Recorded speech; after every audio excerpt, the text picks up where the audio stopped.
Let's get this started. Welcome to this Vision and Voices event, Art, Culture, and Politics, a conversation with Shepard Fairey. My name is Sarah Banet-Weiser. I'm an associate professor here at Annenberg. Turn down that mic a little bit, please. And as well as in American Studies and Ethnicity. And I've organized this event as part of Visions and Voices in the USC Arts and Humanities Initiative. So I'd like to thank them for their support in bringing Shepard out here tonight. And it is my great pleasure to have with us tonight the internationally renowned artist, graphic designer, and political activist, Shepard Fairey. Shepard Fairey's artwork and iconic images like his Obey street art, the Obama Hope poster, his recent poster art on clean energy can be seen all around us, on street signs, walls in urban spaces, in the National Portrait Gallery. Recently, or earlier this year, I was in Boston, and Shepard Fairey street art was everywhere. The street light in Harvard Square had an Obey Giant sticker, Andre the Giant sticker, kind of like this one, pasted on it. Behind the scaffolding and construction of new buildings in downtown, I could see Fairey-designed posters featuring Angela Davis. The Institute for Contemporary Art in Boston was holding a retrospective of Shepard Fairey's work at that time. And the Boston scene is not unique. Shepard Fairey's presence is felt all over the world, in London, in New York, in Paris, and here in Los Angeles. The range of Shepard Fairey's work means that he's hardly a typical street graffiti artist working against the corporate establishment of advertising and its colonization of the street. Rather, his work challenges us to figure out its meaning. It refuses to sit still. It disrupts traditional boundaries between art, politics, and consumer culture. Emerging from the skateboarding scene in the mid-1990s, Shepard Fairey achieved a kind of early cult status with his Andre the Giant Has a Posse sticker campaign, which featured wrestler Andre the Giant, underscored with the word obey, as a way to both mock and critique the ubiquity of advertising. Through his Studio No. 1, he produces not only political posters, such as the now celebrated Hope, Progress, and Change posters for the Obama campaign, but also other political art, as well as a line of hip skater-inspired clothing under the label Obey Giant, sold with the slogan Manufacturing Dissent since 1989. He was hired to help the struggling Saks Fifth Avenue department store and created a campaign that deployed constructionist-style graphics to entreat shoppers to want it. His current endeavors also include rebranding George Orwell's Animal Farm with a new illustrated cover, and most recently, a collaboration with Levi's. Clearly, there's no one way to describe Shepard Fairey's art. I see Shepard Fairey as emblematic of a new kind of cultural producer and artist, at home with entrepreneurship, creativity, and progressive cultural politics simultaneously. Because of this, his art refuses to be neatly categorized. His manifesto for his company, Obey, states that his art is informed by phenomenology, intended, in his words, to reawaken a sense of wonder about one's environment.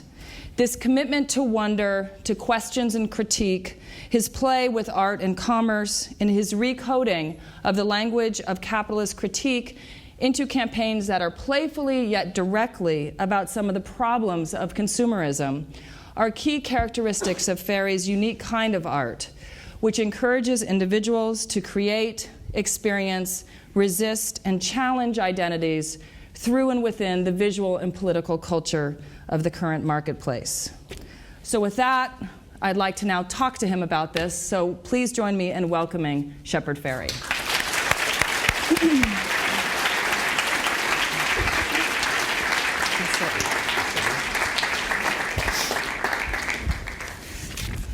So this is a whole kind of inside the actor studio kind of thing here. So we're going to save time for Q&A at the end of this conversation.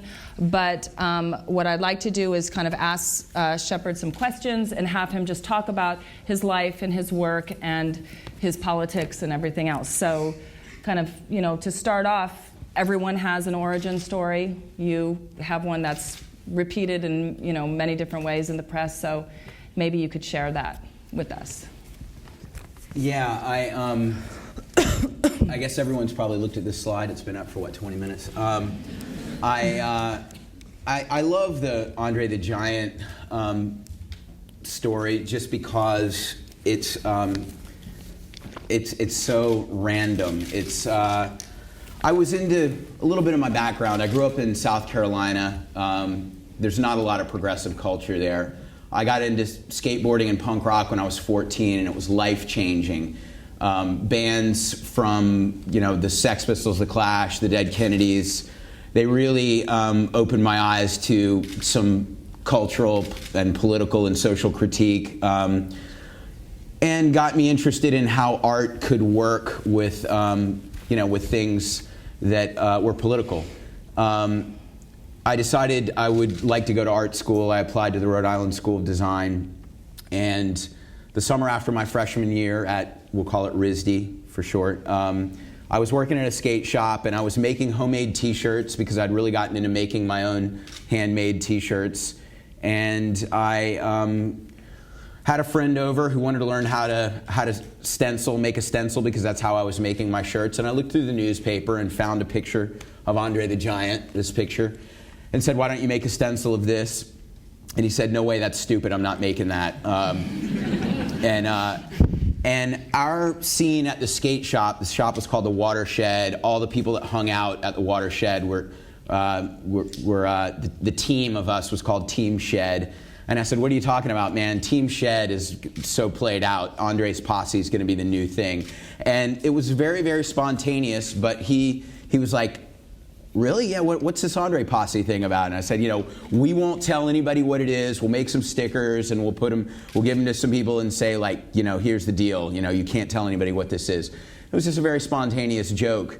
But I made some stickers, gave them to the friends, put them on some stop signs, and the next thing you know, the local free paper, the Providence, Rhode Island's equivalent of the LA Weekly, ran an article saying, "What's the Andre the Giant sticker campaign all about? Anyone that knows wins tickets to the show of their choice at this one punk rock venue."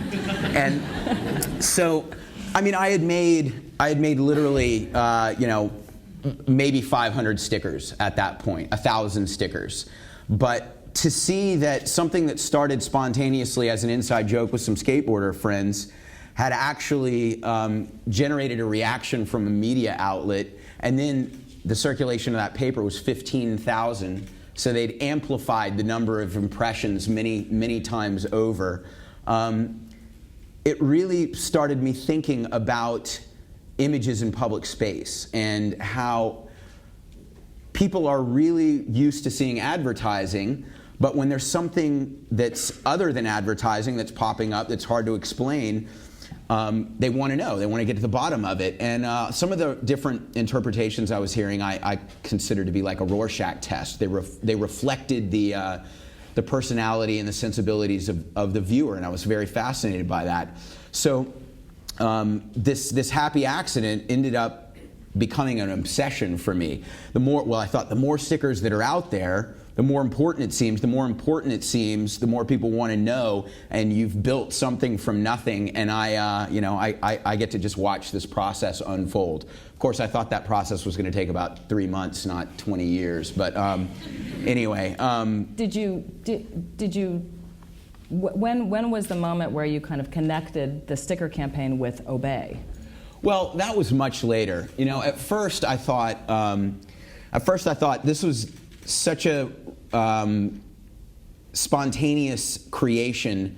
I couldn't deviate from it, or else it would lose the magic charm that I did not understand the exact formula of.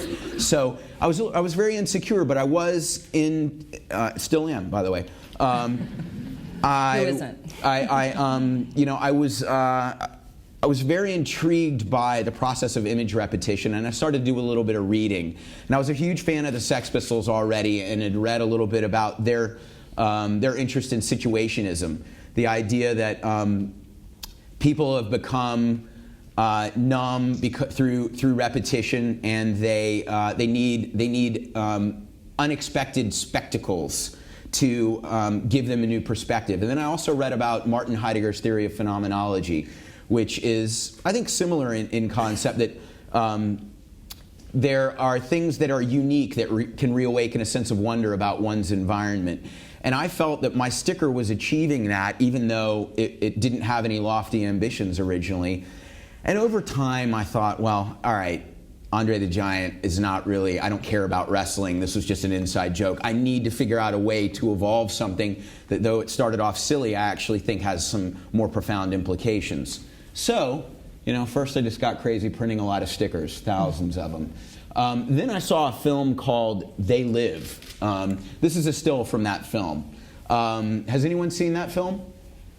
Okay, so we have a few B or C movie fans in the house. It's a film that I thought was a really great analog to my project, in that it was a very silly film, but it raised some fairly profound issues. And the premise of the film is Rowdy Roddy Piper, also coincidentally a wrestler, who's the protagonist, is out of work and stumbles on this benevolent sort of homeless person's reintegration into society camp. And the leader is a guy that looks like Ray Charles with these sunglasses on. Then all of a sudden the riot cops come and tear the place down unexpectedly. And he thought, why? Such a good benevolent organization. Why would the powers that be want to destroy it? And then he goes and he sifts through the wreckage and finds these sunglasses, puts on the sunglasses, and realizes when he looks at ads that they don't say vacation in the Bahamas, they say consume, sleep, watch television, obey. He looks at someone paying for something with money and it says, this is your God on it. Do you see a thread here? Like, all these things end up showing back up in my work. So this is your God motif. But the one that really stuck out to me was obey. The idea that people kind of follow the path of least resistance in life, and they're obedient just not to rock the boat. But when they're confronted with the direct command to obey, it's very unsettling. And people usually react very, very poorly to that command. So what the people that benefit from other, making an audience obedient, what they do is they package the command to obey in a much more lovely presentation than the direct command to obey. So my thought was, if I put obey with this is really, people are going to want to know what it is. And just getting people to question, having to confront and question obedience, I thought was a very important step, because a lot of what I felt was problematic politically had to do with people being apathetic or complacent because they don't feel like there's enough at stake. But when they really feel that that someone's trying to control them, I think it definitely inspires action frequently.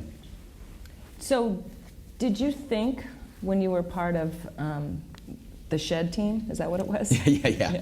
That you, because obviously it seems like obey, then okay, so now we have Che, right? So there's a direction here from this campaign that starts off silly and a happy accident to more overtly political art. When you were, kind of first thinking about being an artist, did you always think that you wanted to do something that had to do with politics? And specifically, a lot of your work takes aim at consumer culture in this kind of playful way.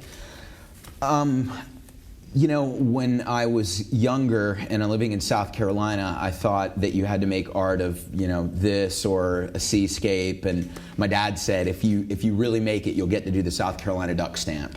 And so you're still trying for that. Yeah. Okay. And by the way, my dad was captain of the football team. My mom was head cheerleader. So they very traditional family. But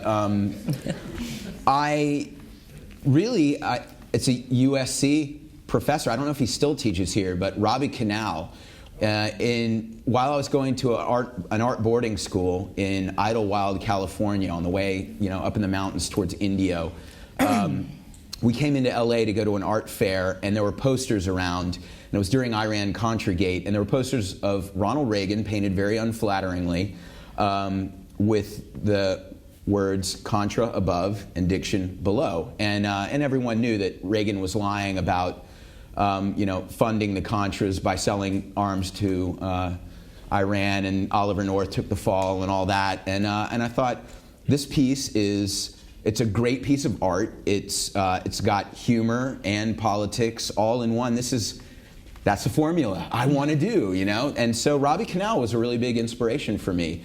There's a woman named Barbara Kruger whose work I like a lot, and my Obey in white type out of a red bar is a total Barbara Kruger knockoff. I think she teaches at UCLA. Sorry, but I was going to make a joke when I got in here, like, "Hey, all right, UCLA, how you guys doing?" But I just thought if I wanted to live, it's a very serious thing. I know. But anyway, So I thought about it then, but I still wasn't really sure how to do it in my own work. And when I was a freshman, sophomore at RISD, I was making some pieces about the First Amendment, because people had been arrested for burning the flag, and I was doing some Question Authority and some Stop Racism pieces. But I actually felt like the formulas I was using were really kind of like, oh, cute little idealist, It wasn't going to affect anyone at all, My parents were like, well, it's really great that you that you have this you've got this spark and this optimism, You'll learn that things don't work that way, and then you'll make the duck stamp. Right, and then okay. So I always had the urge to make political commentary, but I think in the way I was doing it then, it was a little bit trite, and maybe plenty of it still is. But when I got into the Andre thing, I actually thought that the idea of a little bit of mystery, and that the audience would need to wrestle with the meaning a little bit, might be more powerful than a didactic message. And I've tried to maintain an element of that, but after Bush was elected, I definitely thought, well, maybe there's a little bit of room to be didactic, because the subtle approach is not working, obviously. But anyway, it was beginning of college. I felt like I wanted those things to converge, but it took a little while for it to really gel.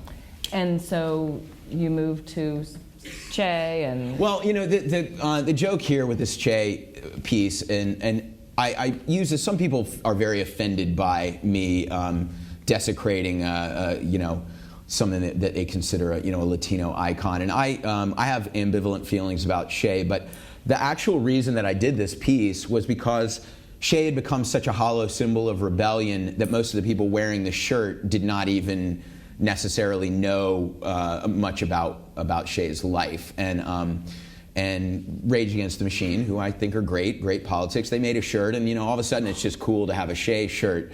And so I was actually kind of, by hijacking it, I was just making fun of how hollow it is to, just steal it, and now, if you didn't think Andre was rebellious, well, now you think he's rebellious. But I bring this up, revolutionary now. I like this because it brings up a really interesting story about how people process images. The previous slide, this image here, the first incarnation of it was just that scuzzy face cropped like this with the Obey beneath it, and I made some posters and some shirts of that. And my version of Che is just that same face, but with a little bit of the Che mustache incorporated into it. But I had an art show in San Diego where I did a painting of this with a red background and everything, and it was hanging in the window of the gallery, which happened to be right across from the Department of Water and Power. And when I moved into a new house and I needed to switch some of the water and power stuff over, I just walked into the office to deal with it, and I was wearing a shirt of the Obey with the scuzzy face, like that face. And I walked in, and there was a young man behind the counter, and he looked he looked at my shirt, and he goes, "I love your shirt of Che Guevara," and the how graphics and a lot of stuff can be used as propaganda tools to manipulate. The portion of my image of Che that he remembered was the Andre face, but he identified it as Che because of the beret and the red background and the star. But I actually changed his memory of what Che looked like by tweaking it. And that's what, I think happens a lot of times with how lobbyists spin messages, advertisers spin messages. And so a lot of the work that I've done, people think that it's just being irreverent towards symbols that they hold sacred, but it's actually trying to demonstrate how this process of manipulation works. Do you worry ever? I mean, I don't know if worry is the right word, but I mean that's an interesting story about both your own artwork and how iconic it is, right? So this kid recognizes it, and this kind of ongoing memory that keeps getting told and retold about Che, right? So do you worry ever? I mean, do you want people to have a particular? Do you want your work to have a particular or specific political impact, or would you rather? Do you think of it more broadly, as in, I want people to just to question the world around them? It's both. I have some pieces that are really just designed to provoke people to question things. And then I have other designs that have a very specific agenda, and we'll get to some of that stuff. But the hope and progress images for Obama were absolutely sincere, no irony. People call it propaganda, but propaganda has a sinister connotation.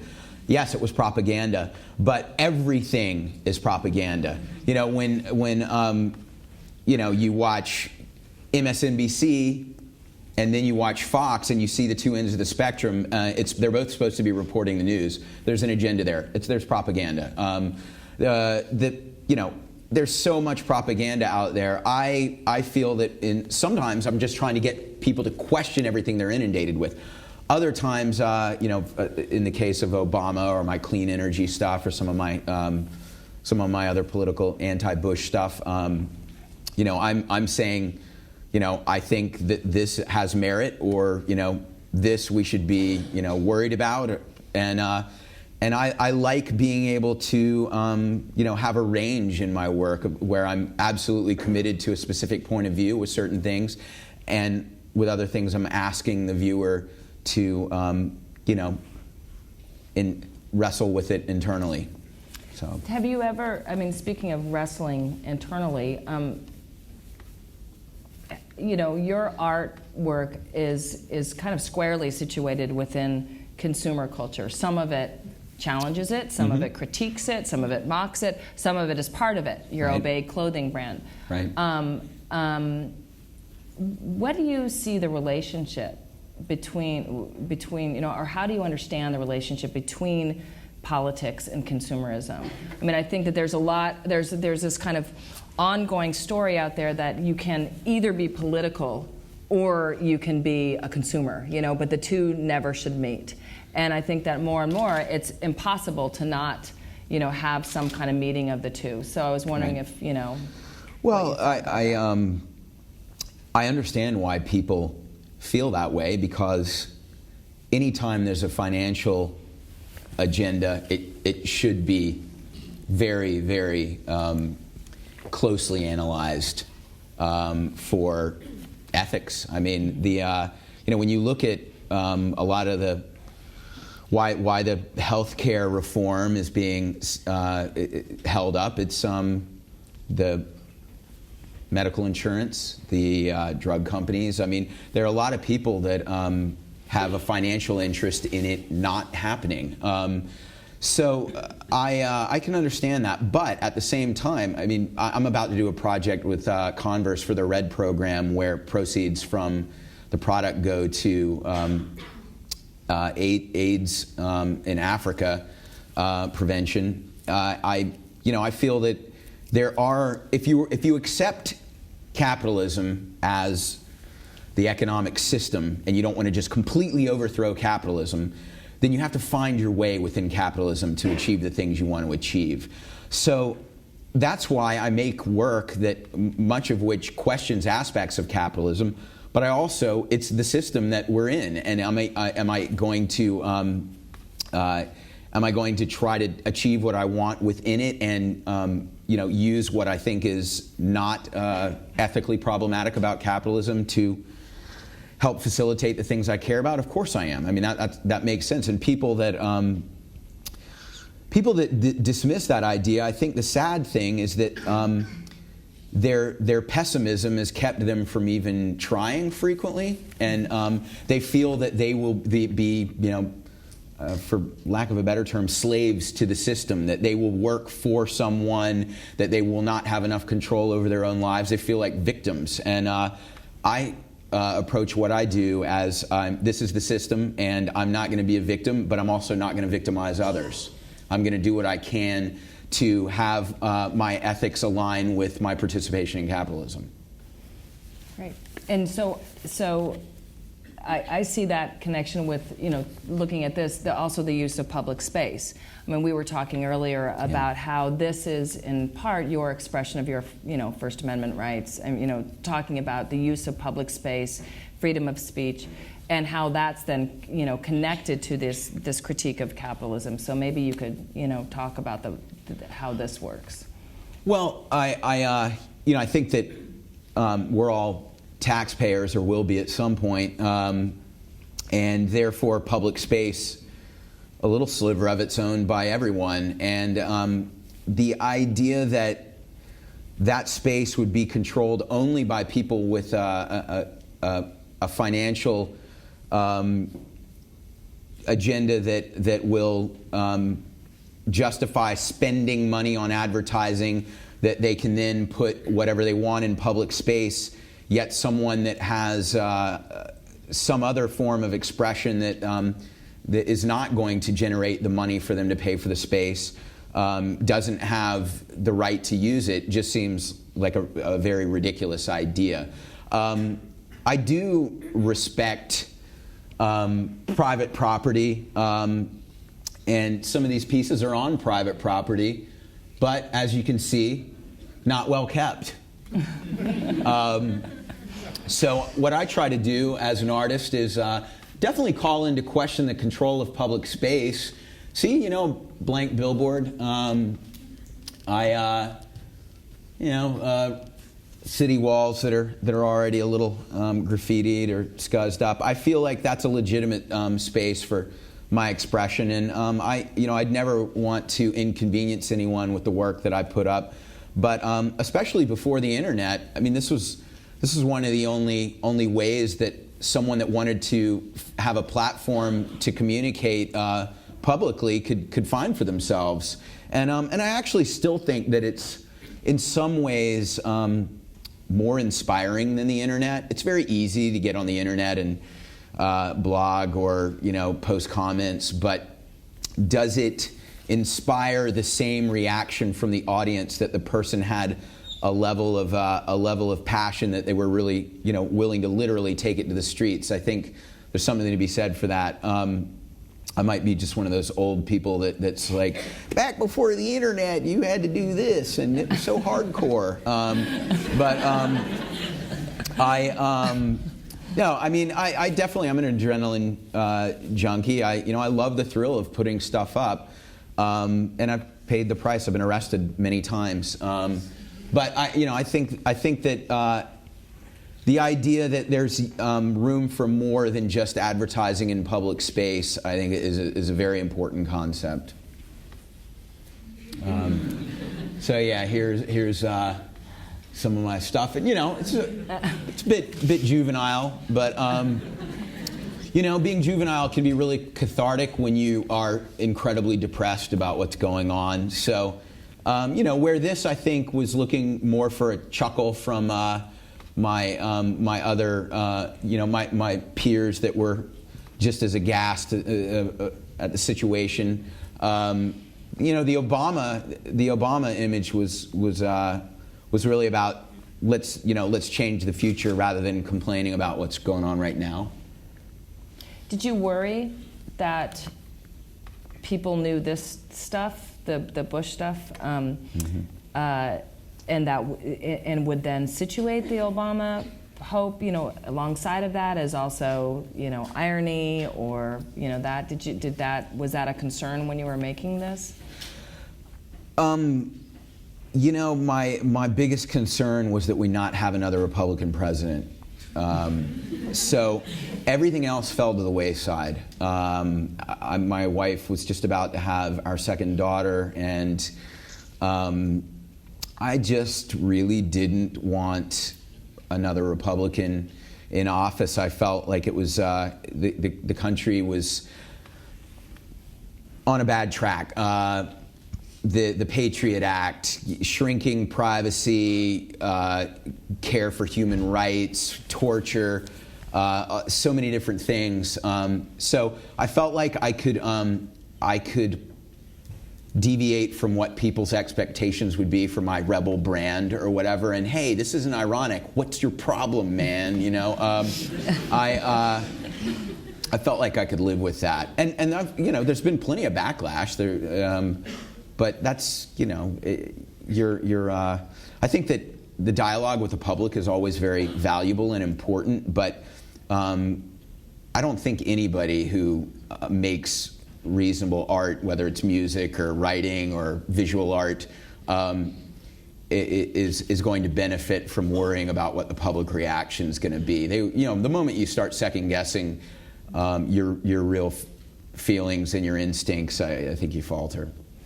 Yeah, no, I just think it's. Earlier when I said your work kind of refuses categorization, that's what I was thinking of, because it was the Obama. The hope was it was so earnest, and it did resonate. However, it's been taken up. However, however we feel a year later, and people feel it in different ways. It resonated, I think, in a way that was kind of uniquely powerful. And for those of us who were going through this and thinking it, and also didn't want another Republican or didn't, wanted Obama in office, it was really, really powerful. And so it seems to me that it was very far from ironic hipster, right? And some of your stuff could be, hipsters like your stuff, right? So, sorry, so some of, so it's just kind of interesting to me, the range of work here and how it refuses to be, kind of pinned down. Well, thanks. I feel like it's important for me to, do what strikes me at the moment. I'm actually feeling, I'm not. I wouldn't say disappointed with Obama is the right way to put it. I'm not. I think he could be a lot more assertive about certain things. I'm bummed that Guantanamo's hasn't been resolved. There's tons of things, but really, I'm just disappointed in us. I'm disappointed that we're not pushing for the right things hard enough, and that idiots are controlling the conversation. Glenn Beck has a really strong following. That makes me want to kill myself. Yeah. Yeah, I'm with you. But then that would be one less person to push back against that fucker. So, yeah, don't do that. Anyway. Well, I liked the Rolling Stone cover, right? Because it was like, kind of take two on the Obama hope, right? So the Rolling Stone cover, for those of you who don't know, I don't think you have a side, but I can't remember exactly what the wording, but it's a kind of version where you can. I did the illustration and wrote the copy, and it's him standing in front of the presidential seal, an image that Rolling Stone licensed from the AP for $350 for me to do. Thank you for that. We're all good. For me to do an illustration from, and I changed the type in the presidential seal, but used the same type style, so you recognized it as a reference to the seal, to say, will he take bold action or compromise too easily? Still, all the right-wing blogs said, he put a halo behind Obama because he thinks he's the Messiah. And I'm like, actually, he was standing in front of the presidential seal. And, you know, the type isn't really all that messianic. But anyway, the idea behind the image was Obama looks very concerned. He looks like he has a lot of stress, responsibility, you know. And it was, rather than it being this, you know, Obama on a pedestal, it was, you know, Obama under duress. And you know, but I talked with the editor and in the page about the cover. I said, really, what I think the type should say is, will we take bold action, or will we compromise too easily? Because, you know, Obama's just a foot in the door. Mm-hmm. You know, that's what I think. Yeah. Anyway, hey, more stuff. Yeah, I was really against the war in Iraq, and I'm still am, and not too psyched on Afghanistan either. But I made a lot of pro-peace stuff since 2003. We can continue with the questions. I don't have to. Okay. Yeah, I don't know how many slides I have. I don't want to have to go through everyone in 2 seconds at the end. But anyway, all right. Hey, capitalism stuff. Okay, so let's go to the capitalism stuff. You know, do you see the money stuff is really interesting, and also has to do, I think, with the, you know, your later work, even the presidential seal. I had read about the Rolling Stone piece that it was also kind of in the in the dollar bill kind of, you know, tradition of Obama being on a, you know, kind of, you know, gracing right. the front of a dollar bill. So how do you see this work continuing? The kind of the what you said before, which I thought was really nice, about pushing against some of the problems of capitalism without saying, you know, let's overthrow it. Yeah, I definitely think that that kind of work is going to be made again in the future. This series, let me see. Yeah, this series is called, you got to see both sides. It's called Two Sides of Capitalism. And this is the good side. And, you know, it's sort of partially autobiographical. You know, I started out of college at a small printing company, and I figured if I want my voice out there, I'll print my own stuff. So it's got a printing press, and it says freedom of the press is guaranteed to those who own one. And, you know, the APs uses that. They write their own stories about stuff for their own agenda. But I print my own stuff that has to do with my own agenda. And capitalism, if you work hard and you're resourceful, you can create a life for yourself. And now I have a design firm. I hire my friends. We have a gallery that's funded basically by because the gallery makes no money, by the profits from the design firm.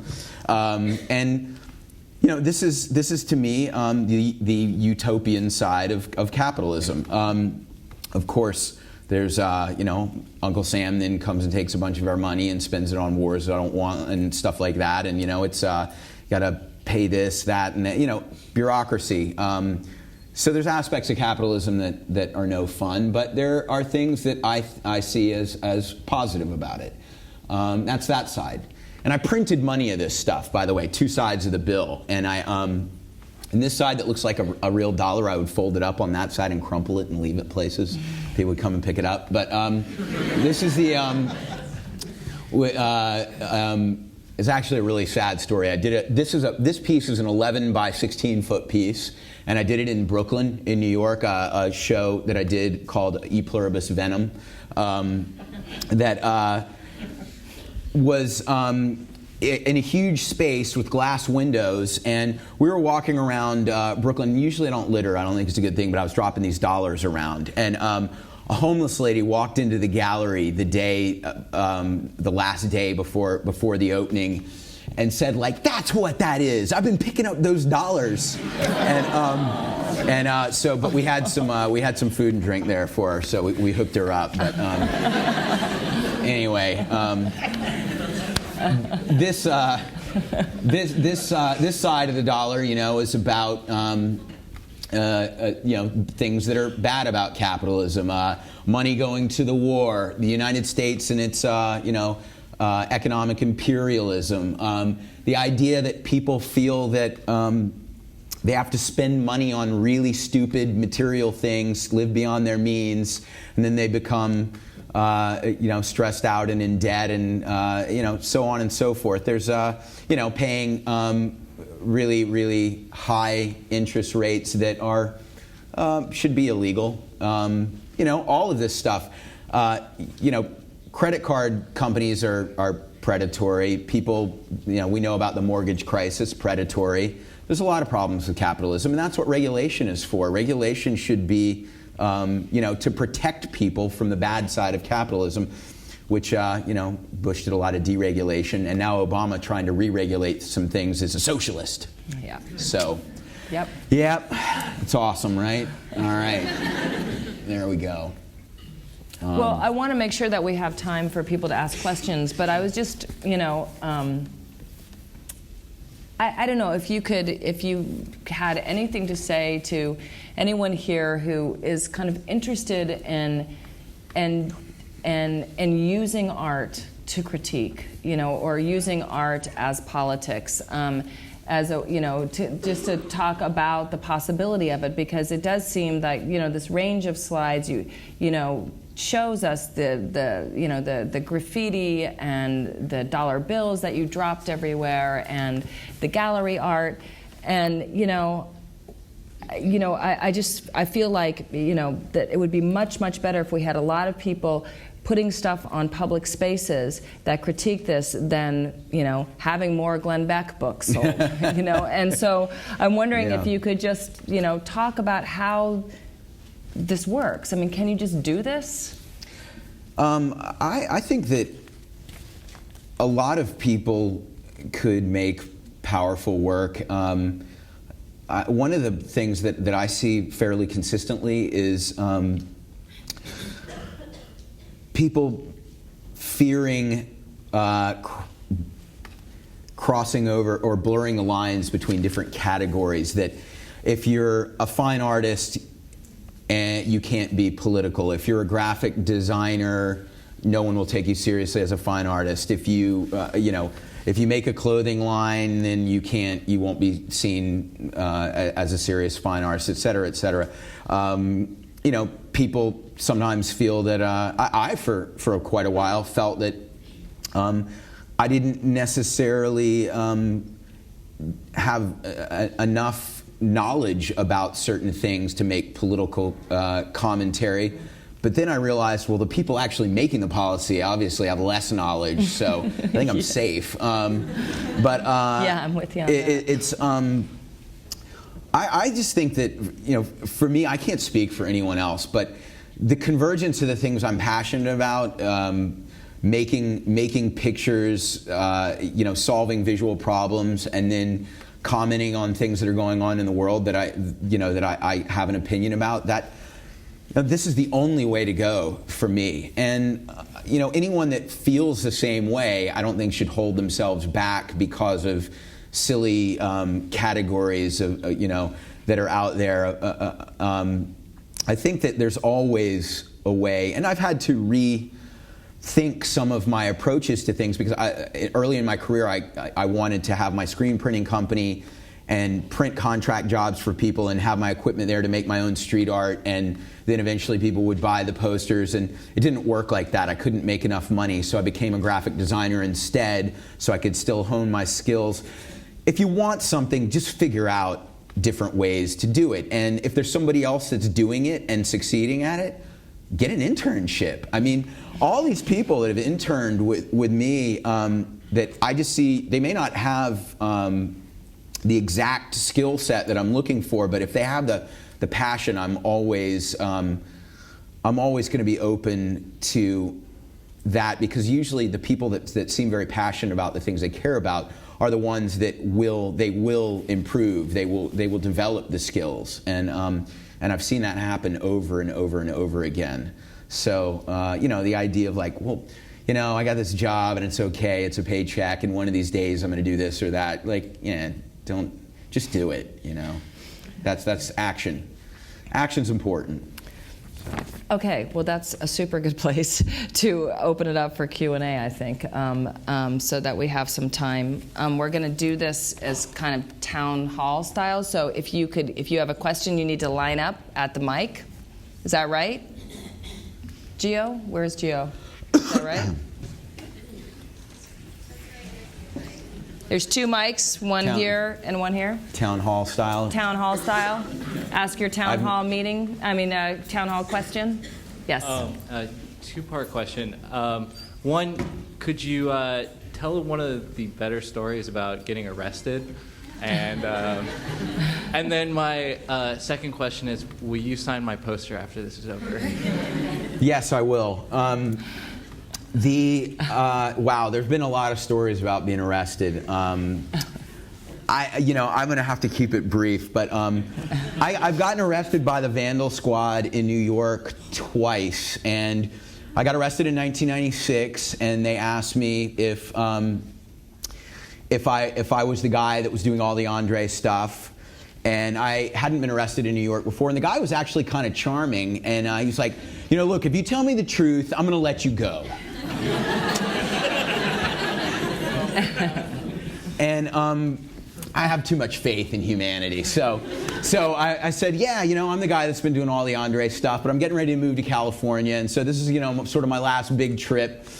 And he goes over to the car and he's like, Sarge, we got the Andre guy. And then all of a sudden, all these cars show up and they take me in, and I had a messenger bag with a couple stencils, spray paint cans, 300 stickers, 80 posters, all these different varieties. And they lay everything out in different baggies on the table, and they say, welcome to your new home. You're going to be here for a while, and they parade everybody from the precinct through to see all the booty, and I was really scared, but they couldn't get the building owner that I was putting the poster on to press charges. So all they had was spray paint is called a tool of criminal mischief when they think it's in association. Like an old guy is like, I'm repainting my rocking chair. They're not going to arrest him for possession of a tool of criminal mischief, but in conjunction with the other paraphernalia on my person, they use that. But I got out time served. Well, 4 years later in 2000, I'm putting a sticker up. And all of a sudden, three Guido guys are around me, pull their shirts up, badges, and then I recognize the one guy, one of the same guys. But I had like a Tony Hawk floppy 80s do before, well into the 90s, way past the expiration date. And I had shaved my head. I'd finally gotten, with the times. And I had really short hair, and the guy was like, what are you doing with all this Andre stuff? You're from California. We caught the real Andre guy. And he was telling the story about that, and then, his sidekick was like, what? It's the Andre guy? Andre Dynasty, because I've been wanting one of those for my toolbox for years. And so they empty my pockets and they get all the stuff. But this story goes on. It's in my book. This is so if you want to hear the rest of the story, you must buy my book. See, commerce, politics. Right, but anyway, it actually got even funnier from there. But I don't want to. I don't want to waste everyone's time with that right now. So, yeah. Okay. Thanks. I was wondering if you can elaborate any more on, or if you can actually speak on your ongoing court case with the AP picture. Can you talk about that right now? Sure. Okay. I had a specific question on it, but maybe give a background and ask my question. Ask the question first. Okay. Yeah, why don't you ask the question? My question is, I read recently in the New York Times that you actually, you told the authorities, you used one picture, but you actually used a different picture for the portrait. I was just wondering, what was your motivation behind, not actually giving the truth initially? Were you trying to send a message with that, or what was the story behind No,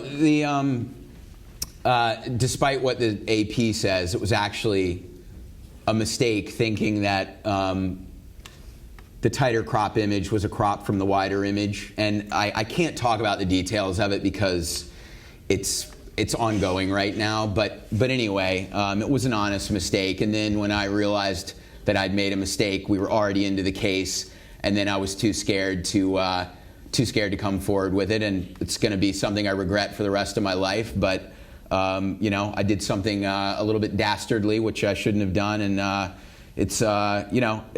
an honest person, and it was a very, very difficult confluence of circumstances that led me to make a really bad decision. But anyway, that is actually not a relevant factor to the fair use argument in the case. And that's what, I want to bring the discussion back to, because the two photos were shot same photo session, seconds apart. So the AP is really fixated on that because it's a good distraction from what the core issue of the case is. And that's whether someone can use a photographic reference to generate a piece of art without it being copyright infringement. Now, if you look at from Van Gogh to Degas to Rauschenberg, Warhol, clearly art history suggests that this is a perfectly legitimate practice. This is where the bad side of capitalism comes in. Copyright law has become more and more interpreted in a way that benefits corporate interests. For example, Disney does their interpretation of Grimm's fairy tales, and then no one else, though historically they've been reinterpreted generation after generation, now no one else will ever be able to reinterpret them again because Disney will sue them. For me, the main issue is, especially with a politician, in terms of political speech, would I be able to get a portrait sitting with Barack Obama? No. Does that mean I shouldn't be able to make a poster that talks about what my endorsement of Barack Obama? What the AP wants is, it's ridiculous, but they not only would you have to license the photo from them, but they would have to approve the licensing application. I've now found that the AP, the law firm representing them, they also represented Ken Starr. I wouldn't say necessarily they're a right-wing organization, but if they didn't want me to make a poster of Barack Obama endorsing him, they could have said, even if I was willing to pay the money to license the photo, they could have said, we're not going to license it to you for that use. So it restricts free speech. I speak with images. That's my my form of expression. So my First Amendment rights are being really diminished if I have to license any image that I'm going to make an art piece from. I believe in intellectual property. I believe in copyright. I believe that if someone makes something, they make a creation, that someone else shouldn't be able to make the exact same creation and sell it where it competes with the market of the original, a bootleg, if you will. However, fair use, there's principles in fair use, which is my argument in the case. There's also another principle that I'll talk about in a second. This is all stuff I'm allowed to talk about, Amanda. Okay? It's only the first part that I have to be a little bit circumspect about. So, yeah. Well, we'll wrap Anyway. it up soon anyway, because we've got lots of questions. These are all the principles are. You can go on Google like I did to get the image.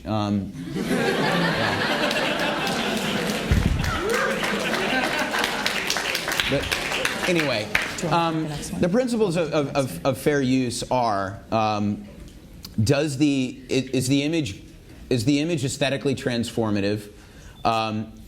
Is the context transformative? Is it used in a capacity that doesn't compete with the market for the original? The original was a 2006 Darfur panel photograph, a news photograph, which the photographer did not control Obama's wardrobe, makeup, pose, anything, no creative input. Is there a component of parody, social commentary, or some form of education in the image? Now, I think that social commentary. So I think that in pretty much every principle, every guideline for fair use, my image definitely is test positive. The last thing is something has to have elements that are copyrightable. So Obama's face by itself is not copyrightable without any creative input from the photographer. So the AP's only argument about their ownership of copyright on the image, since I didn't use the background, I didn't use anything that's actually photographic in the image, is that the photographer waited until that one precise moment that no one else could have captured. However, we have a reel of 350 photos that are virtually identical from the shoot. So there you go. There's my whole case in a nutshell. Okay, yes. I was just wondering if you draw any inspiration, or if you know if your work inspires any other guerrilla artists, sort of like Banksy or any other artists in sort of the street art genre. Banksy's an old friend of mine, and I know that we have influenced each other. He's one of the people doing work that I really like. I mean, there's a lot of people in street art that inspired me, and that a lot of people that I know that I've inspired. It's kind of embarrassing to try to brag about who I've inspired or whatever. I mean, some people that are out there doing stuff in LA, New York, are definitely people that I inspired. I mean, my goal is, I don't think that the work that I do is technically dazzling. I think that I'm a hard worker, and that I use techniques that are very accessible. And the thing I'm most proud of is creating a template that should be empowering to people, that all these methods are very, very simple and effective. And hopefully people that, just like punk rock came along in the 70s and said, you don't have to play like Yes or Emerson, Lake and Palmer and like do these noodly 4-hour solos or whatever. You can play 3 chords and have something to say and make a difference. That's what I'm trying to do with art. Yeah. I was intrigued by your first story about the Andre the Giant sticker and how you put it up all over the place in the newspaper. You basically generated enough buzz that the newspaper wanted to talk about it.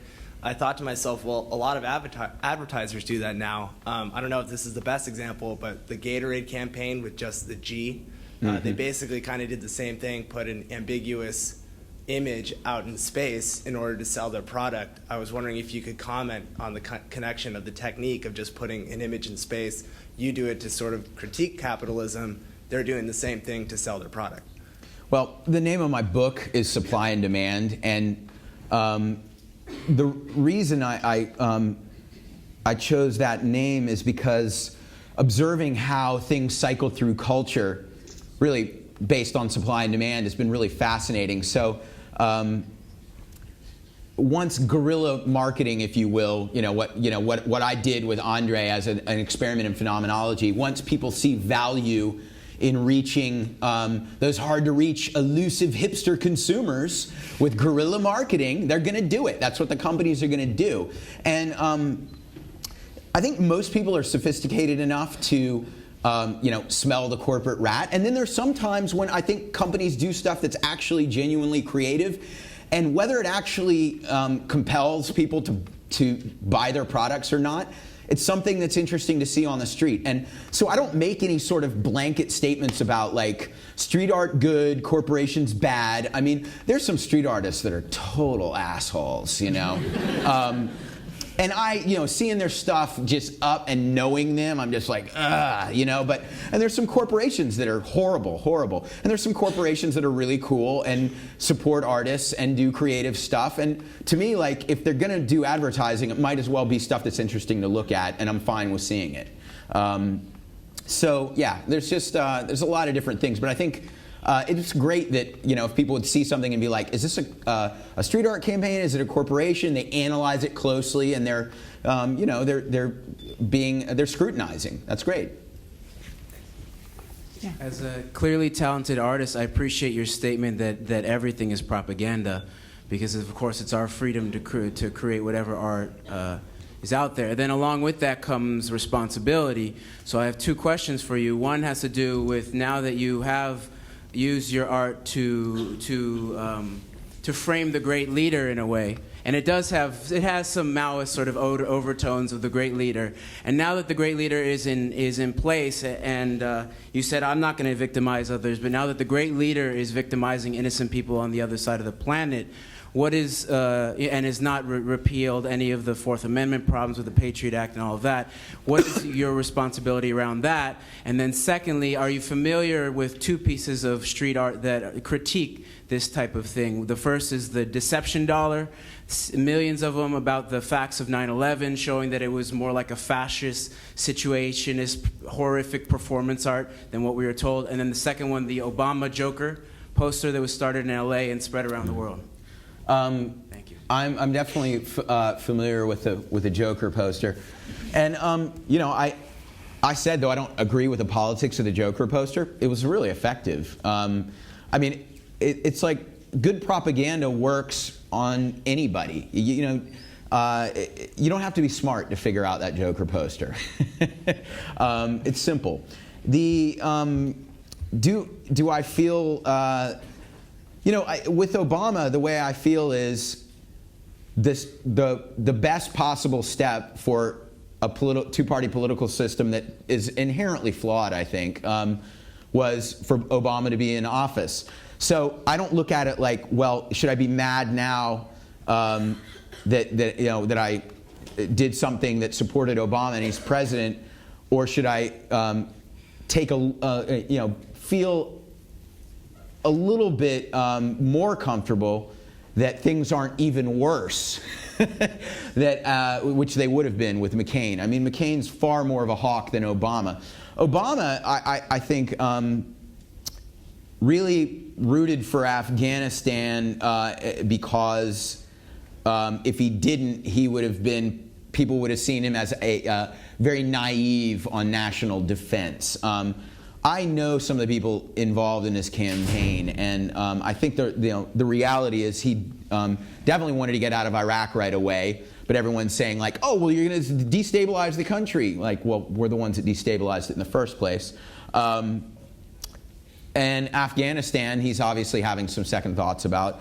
You know, I'm trying to make images now that Obama's in office that push issues that I care about. I mean, I made posters already that were like the Vietnam POW MIA logo, but it's Guantanamo, it's POW USA, and I'm still making stuff to try to get Guantanamo closed down. And you know, if I'm not Obama's cheerleader, I'm not you know, I'm not going to support everything Obama does that I don't agree with. Obama was just a step in the right direction. You know, I voted for Ralph Nader in 2000. You know, that's an unrealistic proposition, really, getting Ralph Nader elected. So there's a lot of things that if I were the one controlling things, I'd change. But you know, I'm not. So I make art about things that I think I can make a statement about. And the deception dollar, because it's a precursor to your obey dollar stuff. No, I hadn't seen that, but it sounds awesome, and I love I forget what the guys are called, but they make fake New York Times, and it'll be like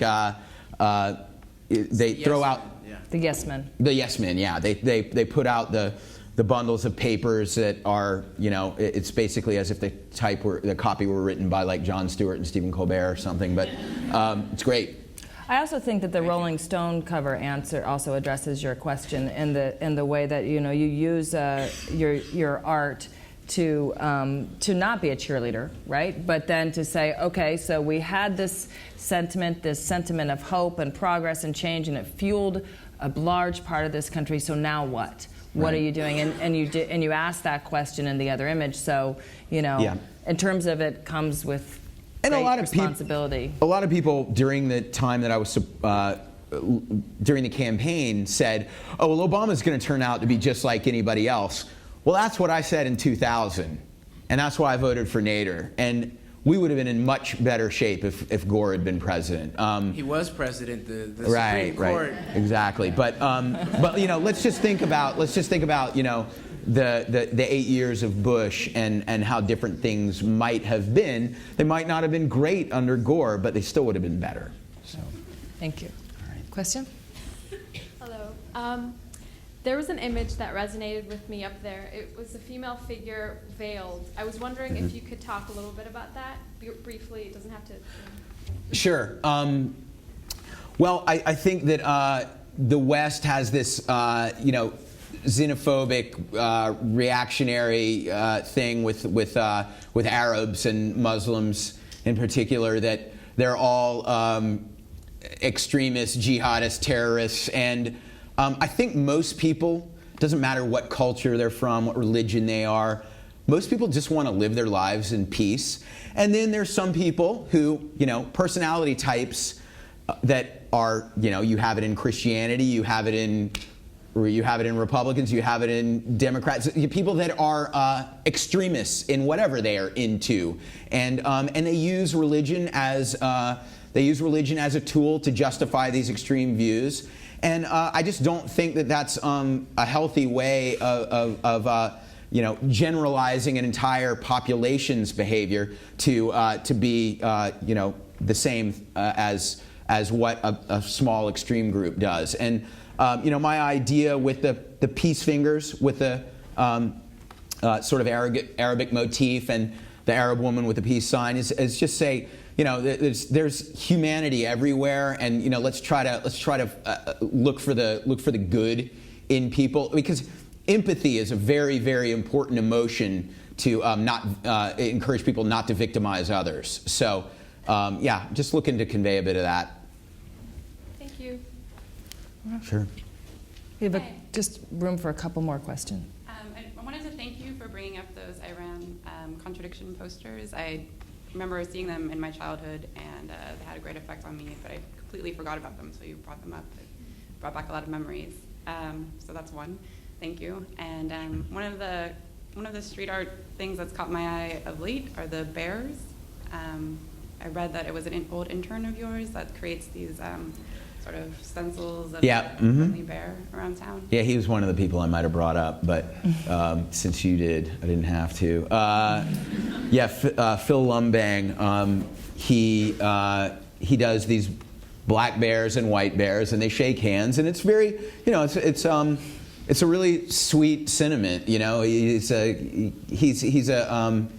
really nice kid, and he's not incredibly politically sophisticated, but he just, even in the street art world, sees a lot of negativity and competition, and he just wants to put something positive out there. And he's taking it to the streets, and he always paints during the day, and he figures he's painting bears, and cops have come up and been like, "Do you have permission to paint on this building?" He's like, "Oh, do you need to?" And they just are like, they're so disarmed by like a weird Filipino kid painting bears in the middle of the day that they don't arrest him, and I think it's great. Thanks. Sure.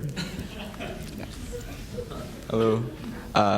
It came up how hipsters particularly are interested in your work, like your clothing line, the more consumable goods, and depending where you're from or how you know hipsters are not really known to be that apt to activism and pushing against the system. And I was wondering how exactly you feel in terms of your responsibility of getting your message of responsibility and activism out throughout all your work, and to what extent you feel that you should do that.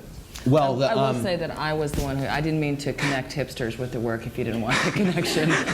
Well, I actually think I might be. I might be at the tail end of the hipster cycle by now anyway.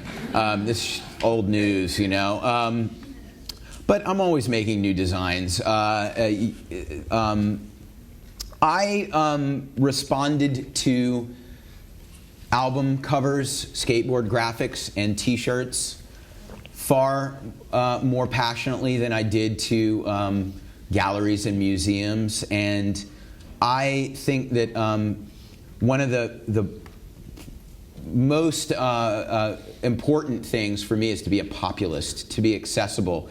And I know that maybe 80% of the people that buy a T-shirt of mine that has, maybe this image or some other image that has some political commentary in it. And not every T-shirt I make does, but many of them do. They may just buy it because it's a hipster uniform that that they're trying to be. It's about status. It's not about that they give a shit. But for the other 20%, that they might feel really strongly, and then they might share the ideas with others. that's, to me, something that gives me a little bit of optimism and makes me feel like, you know, the hipster is not hopeless. And I mean, I was a hipster. I mean, it's like I liked the bands, but I was like, I got to show everybody that I got this Clash shirt, but it's too new. I got to sand it down. You know what I mean? Like, come on, everybody wants to identify themselves in a way that they feel like, you know, makes them look cool or whatever. And so, you know, my hope is that, you know, when the sort of, you know, the cool dust settles, that maybe what the real point of the shirt is will rub off. And it might not happen for everybody, but this idea that these people that are like, well, I am an activist, and I'm just insulted when I see people that aren't real activists wearing the shirts. It's like, how does it hurt you other than you don't feel like you take ownership as much of your activism and this being a symbol of it when other people that aren't real activists, you know, it's like, oh, Nirvana, I liked them on their first album, but then they sold out, you know, like, I was back into them like 3 months ago, you know, like, that is such garbage, you know, I you know, whatever, I'm 39 years old, I don't have time for that, so, anyway, yeah. Thank you. Well, sure. I think that, I know there's other questions, but we do have a reception afterwards, so maybe the people who have been wanting to ask can talk to Shepard for a little bit afterwards. I think that we should kind of give him a break. We've been up here for an hour and a half. And I just want to thank you for a great conversation. Thank you.